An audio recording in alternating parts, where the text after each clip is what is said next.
Alright, this song is called Nineveh, and this is based on a study that my Bible study group we did on the book of Nahum a couple weeks ago. And this is about thoughts of comparing that book to what's going on now. And this song is going to sound exactly like the song Rake by Townes Van Zandt. And I heard that Martin Luther used to do the same thing with covering pub songs and putting like Christian lyrics over them. So I'm not making any money off of it. I'm giving credit to the person who made the sound that I wanted to borrow, because I can't think of a more perfect atmospheric sound for this. So I just wanted to give you a heads up, and there's probably going to be an after explanation for some of the lyrical content of this song, and I just hope that you enjoy.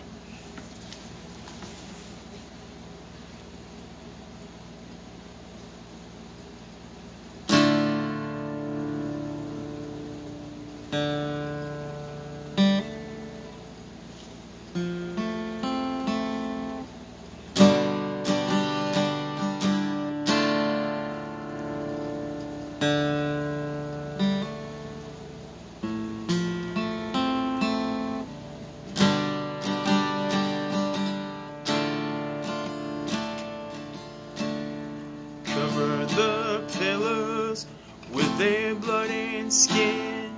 Famous last words, Nineveh. Over 2,000 years, nothing was found. God judged a cruel, prideful nation. Plenty of wicked who probably deserve this type of response long ago. But he showed them mercy and still talked about. I hope that gets us thinking. To that degree, most nations right now are nowhere near that vicious. At times I think now, is this time of judgment, or just life in a fallen world?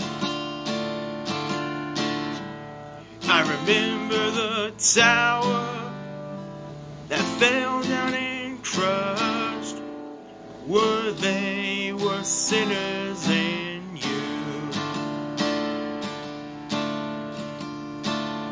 He said no, but repent, and that gives me hope. In a strange way settles my soul. Fish slappers. Alright, so for a more detailed breakdown of those lyrics, apparently some archaeological findings. Nineveh itself was just lambasted by the Babylonians, Persians, and Medes in the BC era, way like sometime before Judah got taken into captivity by the Babylonian Empire. And the first ruins of Nineveh were discovered around Mosul, Iraq in the 1840s, which, give or take, amounts to roughly 2,000 years or so that no one could find it. And you hear all the stories about ancient Egypt and Babylon. They did some wicked things that probably deserved that kind of response, but they were shown mercy.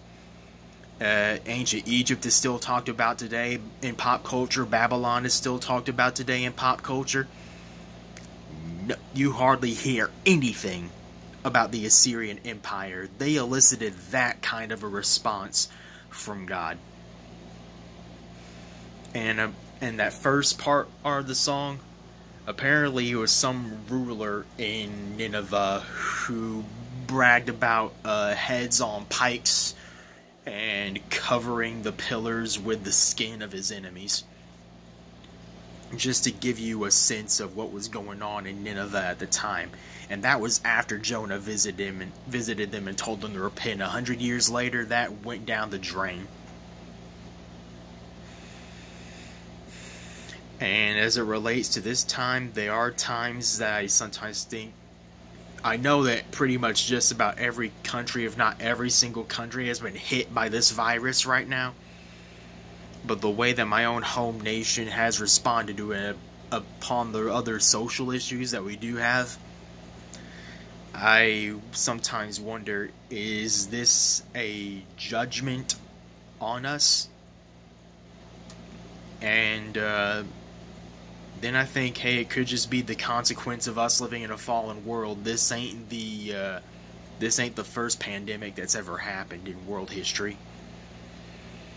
And the last part of the song about remembering the tower, that comes from a story in Luke where Jesus references the Tower of Siloam falling on some people. And back then, it was thought that the more insane the death that you died, that meant that you had to have been a really bad sinner to die a particular kind of crazy death. And Jesus refuted that, saying, these people that this tower fell on, do you think that they were worse than you? No.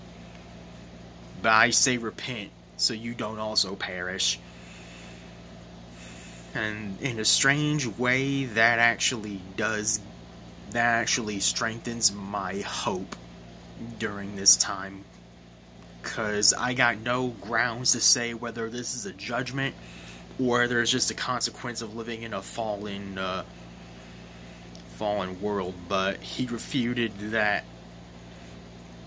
He refuted something like that happening that was targeting a specific group of people. But I think that we should take this time to really examine our relationship with God and how we feel, if it's right or not, and just for a heart examination, honestly. Thank you.